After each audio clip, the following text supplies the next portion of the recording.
risk, and AI-based techniques to detect, to find, and to prevent your company, yourself, from becoming defrauded because of this new technology. Okay. And so we're going to talk about some of the trends. We're going to talk about the threats and some of the risk mitigation techniques, and then jumping into the live demo and Q&A. So by now, I would guess that most of us are already familiar with deepfake. It's the word deepfake came from the word deep learning, which is the AI technology that is used to generate contents, the category we call generative AI. Most of us probably are familiar with ChatGPT as the text generator, but there's also multimodal. Foundational models now can generate image, can generate videos, can generate audio. And back in 2018, we first saw an former President Obama deepfake, and that was pretty amazing. It was done by a comedian. And then since then, we have seen examples of famous people such as Jennifer Lawrence, Jim Acosta, David Beckham, Bill Hader, and Nancy Pelosi, Mark Zuckerberg, and Joe Rogan, as well as Tom Cruise. All of the famous people, infamous people, because their images, their voices, their videos have been published in the public domain, they are easier targets, easier to become subject of deepfake learning. And so this is no longer a science fiction. It is here, it is now, and I will demonstrate some of the tools that are very easy. With just $20 per month. You can immediately clone your voice, you can create your own deepfake, etc.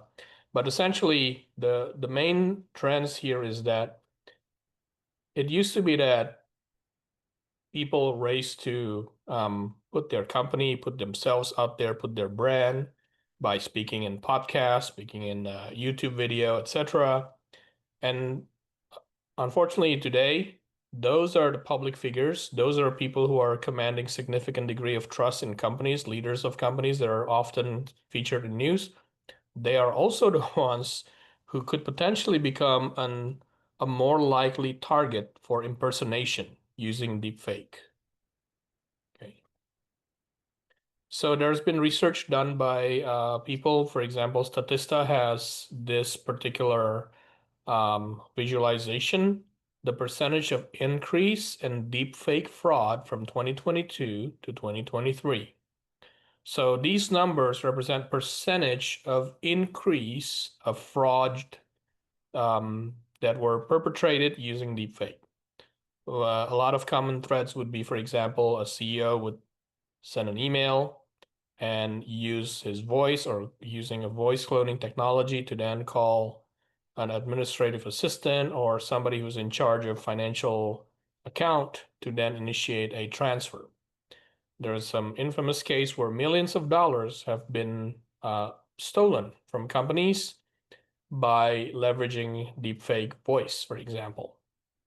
So as you can see here, the United States have seen 3,000% increase, which is 30 times more the volume of deepfake oriented fraudulent attempt between 2022 and 2023.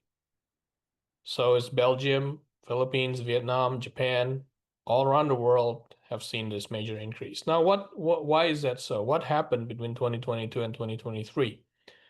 There was a model. So it used to be that a lot of this image and video generation was using an older method called GAN, or Generative Adversarial Network.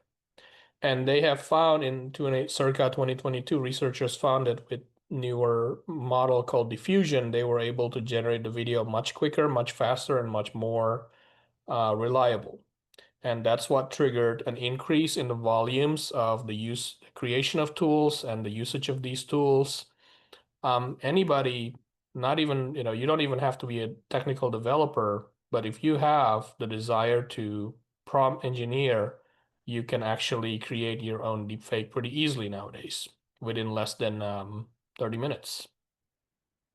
So what are some of the modalities? So the risk, for example, identity theft is very common. People will take image of you. They will then conduct phishing. They know, for example, if you have a footprint, if you're active on LinkedIn, um, you probably have heard there's now a lot of people who would, upon a particular event, for example, if somebody said, "Hey, I've just been to this particular event," suddenly you may get LinkedIn connection requests or people reaching out and saying, "Hey, I was also at that event. It's nice to hear you talk there." Well, that could be fake. Um, there are at graduation time or whenever we have new onboarding of college graduates joining a company, I've heard of stories where big consultancies and big banks, typically they would onboard many new graduates from college as their first time hires. And there will be scams, there will be phishing attempts by hackers sending these new hires an email saying, "Congratulations, welcome to our organization. By the way, we need to reset your password. Please log into this link." And when they log into that link, obviously their accounts and their passwords can be stolen. Okay. Now there's also misinformation or disinformation campaign. This is terrible because especially if your CEO, CFO, CXO, your leaders have often been portrayed in the news media, somebody could potentially launch a misinformation attack by publishing something that's not true about your company using deepfake. Just last week, there was an incident in one of the schools in Houston in Bel Air where there was a scare of fire. Somebody, I think, pulled the alarm, the trigger, and soon after, there are videos or not, sorry, there are images going around of the school with fire and smokes blowing, which is deepfake, AI generated, which adds to more to the panic that was going on that day, which is really horrible.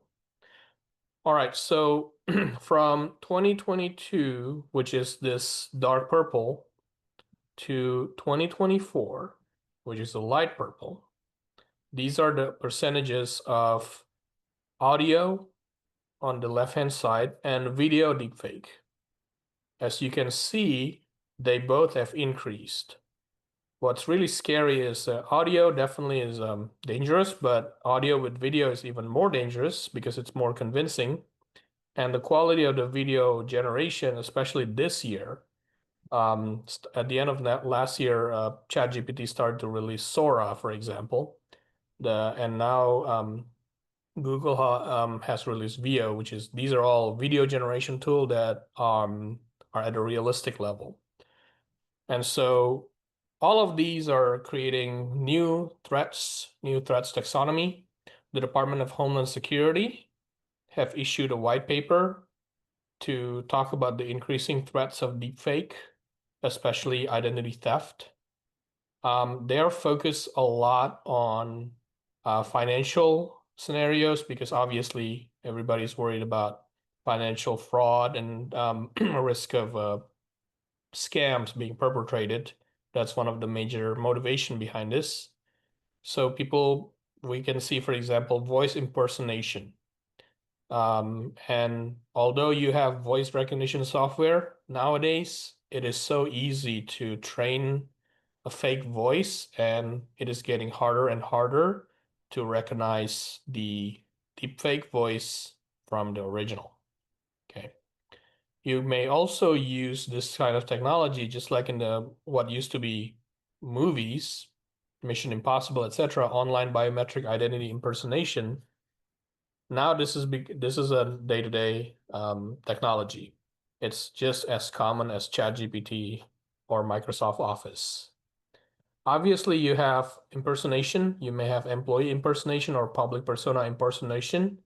This is also a threat. You could essentially influence the media. You can influence the stock market by, for example, launching a misinformation of, president got hurt. There was actually an incident when there was a deepfake or deepfake news of bombing in Washington, D.C. that caused the stock market to fall back in the days. So I think I may see a Q&A here. Let me see. Is it possible to get the presentation slides? Yes, this will be distributed after the talk. So deepfake social engineering, this is the scariest because now the hackers are starting to use deepfake as a method to conduct phishing. So it's called vishing, which is voice-based phishing. They're also scouring through your social media accounts and checking in. Full disclosure, I had one particular personal experience where a company that I was on a board of, we meet with their executive twice a year, but the executive would fly in from Europe. And we had our board meeting in Texas with people flying in from Germany, from the Netherlands. It only happened twice a year. And the week after our board meeting, I got a text from the CEO from Germany that said, "Hey, David, I need some help." And I was, of course, like, I knew that he's still in the country. And I said, "Okay, what can I help you with?" "Well, I need to provide a gift to one of our customer, but I am not, I lost my wallet or something. Are you in a place where you could potentially get an Apple gift card?" At which point I knew right away that that is the deepfake attempt. What's scary is that they're able to somehow figure out that this particular person is connected to myself and that this particular person is traveling to the US at that particular time. So anyway, this is all now very common. Insider threat has always been challenging, but insider threat that can use Gen AI to misuse images, voices, and contents are especially dangerous because they have information about a recent event that will be much more convincing if it's used in combination with multimodal contents generation. However, we also have multiple techniques that have been issued by the Department of Homeland Security. Obviously, we have basic things like multi-factor authentication, but there's also deepfake detection technologies. There are processes, for example, you can beef up your fraud reduction process by requiring callbacks if the transaction is above certain limit. There are tools that detect liveness. So I don't know if you've had an experience of using um, Lime, which it's a ride sharing, but it's using bicycle, etc. So I happen to have an experience where their liveness detection includes taking a picture of yourself from a different angle and having you turn around so that they can see that you're not just deep fake, that your face is actually who you are in order to authenticate who you are when you're setting up your account. Now, there's also things like watermarking here. This is interesting. So if you now have um, your leaders of your company, your famous um, spokesperson from the company, they have a lot of their contents publicly available because they're interviewed, etc., and by the media, by the press. You would want to add watermark on those media so that deepfake tools cannot easily use it to train an impersonation content. You can also monitor social media for any potential brand misuse. I will demonstrate some of the techniques in which you could easily do that, using some of the Gen AI tools that are available out there. And obviously employee training, as well as just your basic blocking and tackling of managing insider threat. You need to limit your internal users' access to audio and video recordings unless necessary. And and this my favorite, right? So oftentimes we took it for granted that we join a Zoom meeting and suddenly there's all kinds of note takers and you automatically record, which is illegal nowadays in Texas without requesting consent. So please don't just automatically record video conference meetings without requesting permission. And certainly don't record just for the sake of recording, because anything that you put out there potentially could be used to create a deepfake. And so, any of this technology can generate fake video, fake text, fake audio. They can impersonate an executive or a stakeholder. They can impersonate an email. They can impersonate phishing call, which will then lead to the leakage of information or some kind of fraudulent transaction, resulting in either reputational damage or financial losses. As I mentioned, the ones who are most likely impersonation targets nowadays are privileged employees, people who have access to systems or people who have high responsibility within the organization, people who have admin account, business privilege users, executives, operations personnel who are entitled to perform some actions that would be of interest to cyber criminals. You need to identify these individuals, and you need to make sure that occasionally you would scan to make sure that there is no content out there that's been put up that is a deepfake of these personnel.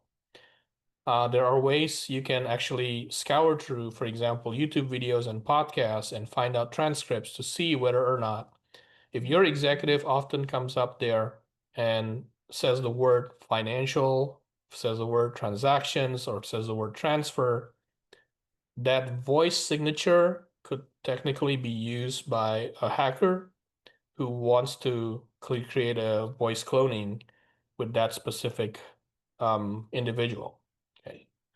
Now, so external entities as well as non-privileged employees are also not free of the threat here, because they could technically divulge information, or they could actually ended up giving access to your adversary to the kind of media that can be used to create a deepfake. So you need to be sure that not only the privileged employees, but also non-privileged employees are trained to not disclose such information or such contents. Have executives in your company, try to find out an inventory of where they may be published. So companies would actually have a controlled method to decide what type of content can be published. But there may be out there people who recorded your executives or yourselves that you may not have an awareness of. Biometric fusion, this is what we've talked about, where you could actually add fingerprints, some kind of watermark, some kind of voice print, so that you can make it harder for people to try to train their deepfake models. You also have deepfake detectors. So it's one of the things that I'm going to show you here. Obviously, develop your crisis communication playbooks, and definitely have a plan for post-incident update and intelligence sharing with the law enforcement. So some of the things I'm going to show today is, I would also encourage that we should always learn how to use generative AI nowadays to learn and create tools that can help. So here's an example of a program that I created. By the way, I'm not a developer, but I know enough prompt engineering to be able to say, I would like to be able to search for YouTube videos that contains the name of a particular individual, right? So in this case, if you have Olivier, who happens to be the CEO of SLB, containing the word financial, and then you wanted to find keywords, account, transaction, transfer. These are keywords. If these are found within the transcript, you'd like to find out where they are. So you can create tools like that. This is a screenshot of a tool that I use ChatGPT to create. And this is an example of the prompt that I use to create such a tool. Okay, so I'm not a developer, but I am asking ChatGPT to assume the role of a Python and Streamlit developer, build a tool that can then let me enter a YouTube search terminology and find matching videos and find the transcript and detect the presence of certain keywords in there.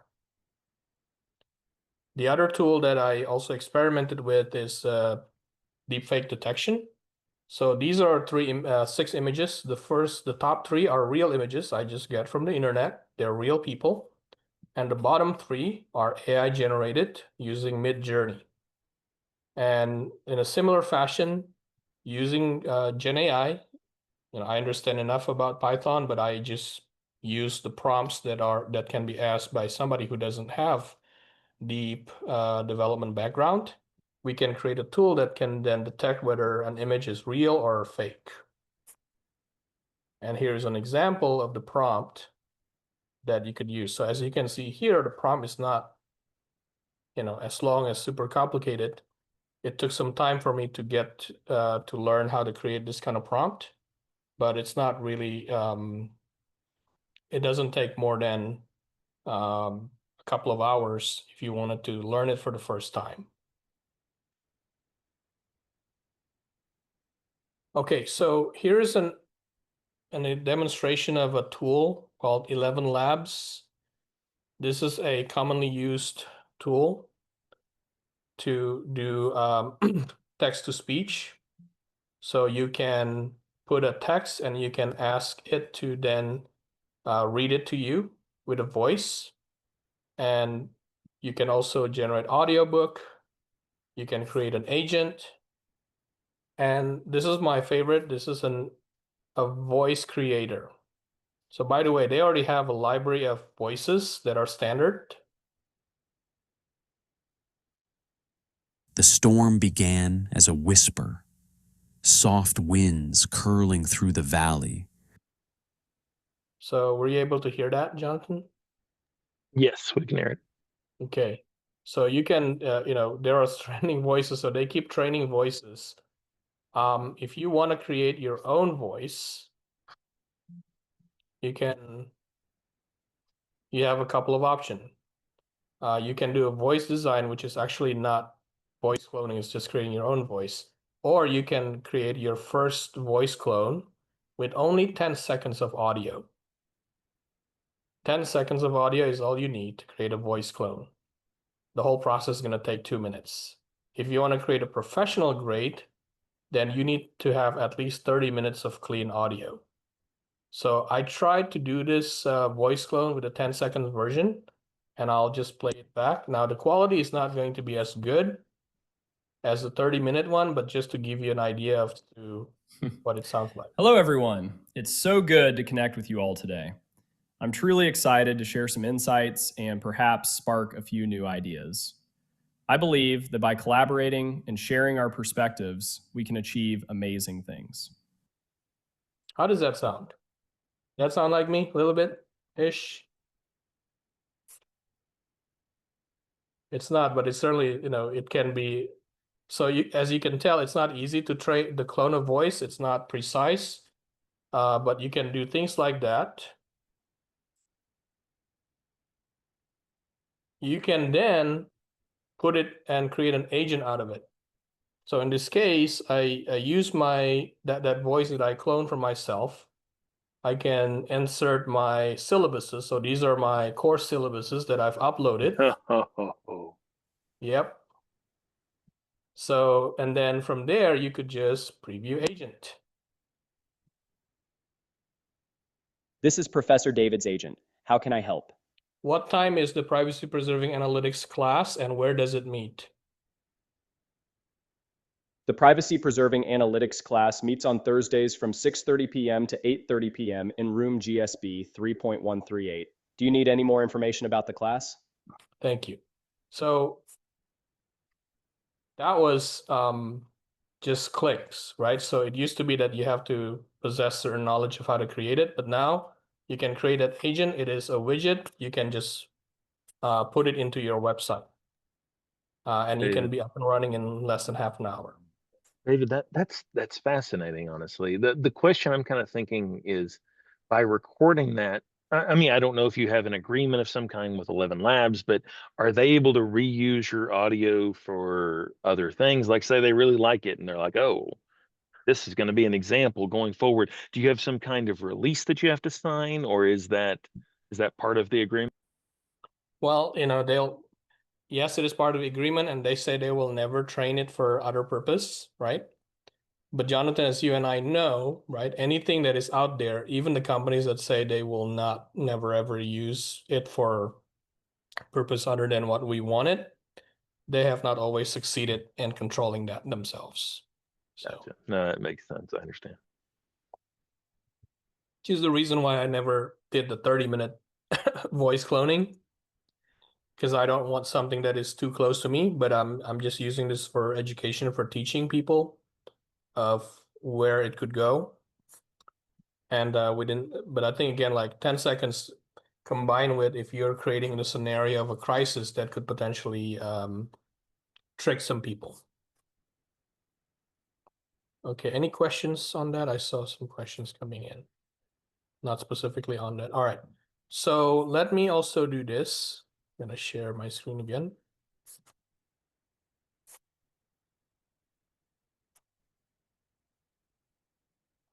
So that's, now what if you have a YouTube video,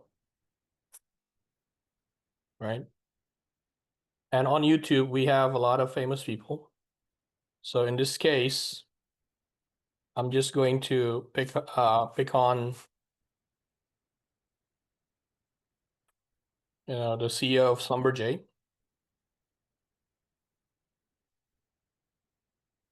And find instances when he's talking about financial performance of the company, because that may be the kind of videos where you may find the word financial. Black Friday season is here. The perfect time to go faster and get more with Optimum. Sorry about that. Let me just skip that. Exclusive interview, and actually his first TV interview of the year, is SLB CEO Olivier Lepouche. So if you have, and every video, not every video, but most videos nowadays, you can have an automatic transcript on YouTube. So you have an automatic, you can look in through this transcript.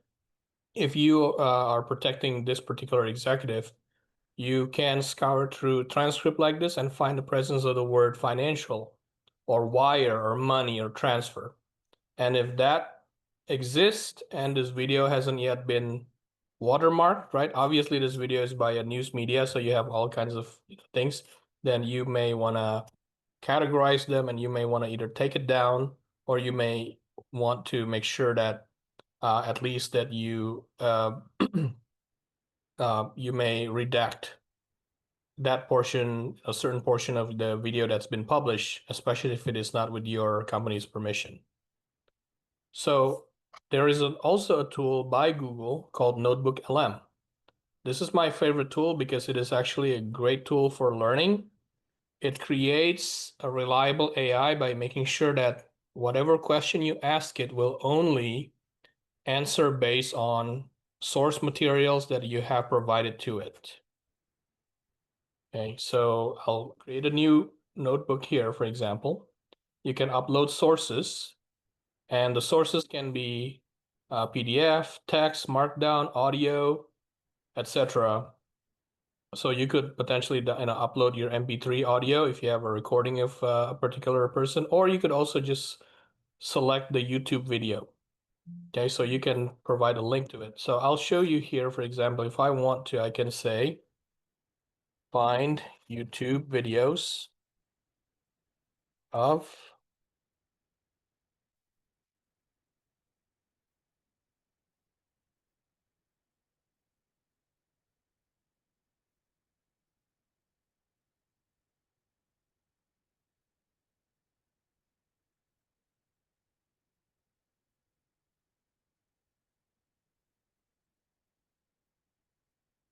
So now it's searching for different contents, but especially YouTube videos.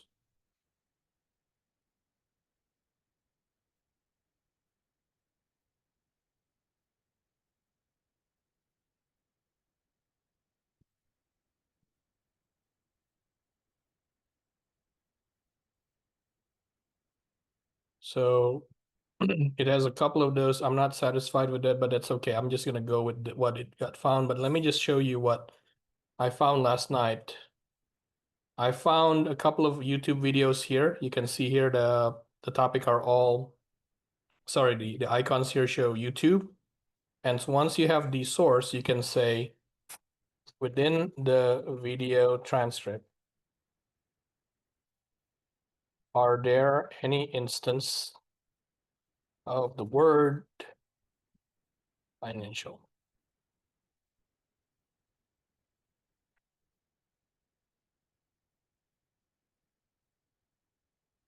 So a tool like Notebook LM will only give you an answer based on the sources that are on the left here. The word financials appears in the video transcripts, the financial types. And you can see, for example, this is a portion of the transcript from that video. And you can verify where you see the word financial in there, for example. Okay.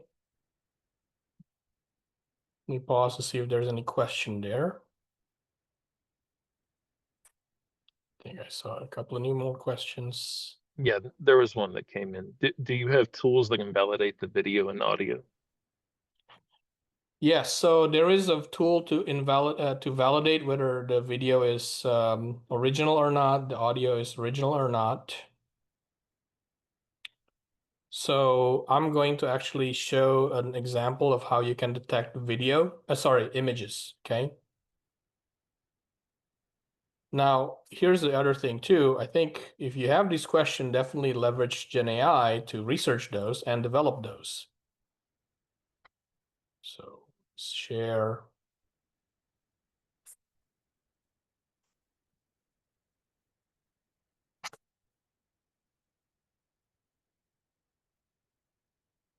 Just to save us time,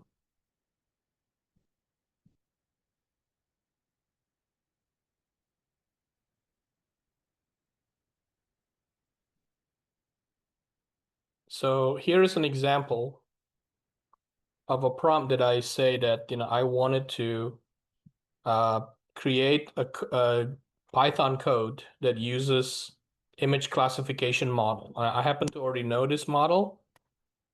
Previously, I did not know. I just say, hey, find me an image classification model. But once I know the model, I wanted to make it specific to it. But I can also change this image classification model to any model that I wanted to, right? And I said the script should install and import required libraries, load the above model, etc., similar to what I showed earlier in the presentation. Now here is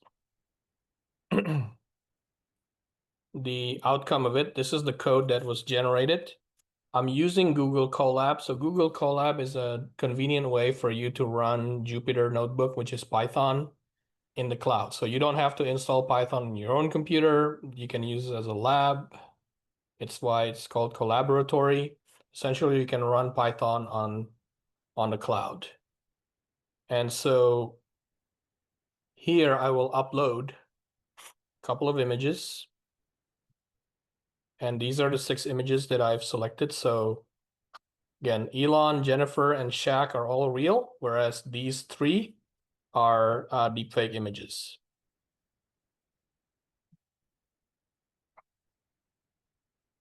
And even though I'm not a developer, I know enough to know that I'm looking for a deepfake detection model, that I can tell it that I wanted to upload some images and I'd love for you to essentially detect where they are.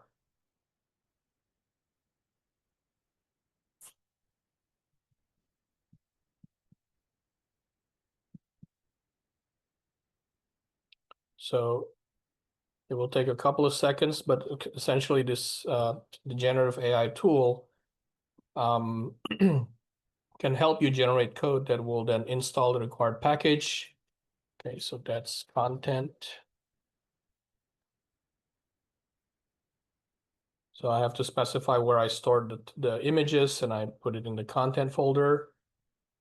Now it's found 6 images. It's downloading that model. And now it's processing those images.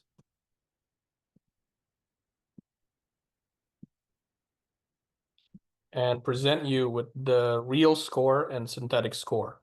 So real score and synthetic score, the total of those can go up to 1. And depending on whether it's more likely to be real or synthetic, one will be more than the other. So real simply says that the real score is greater than the synthetic score.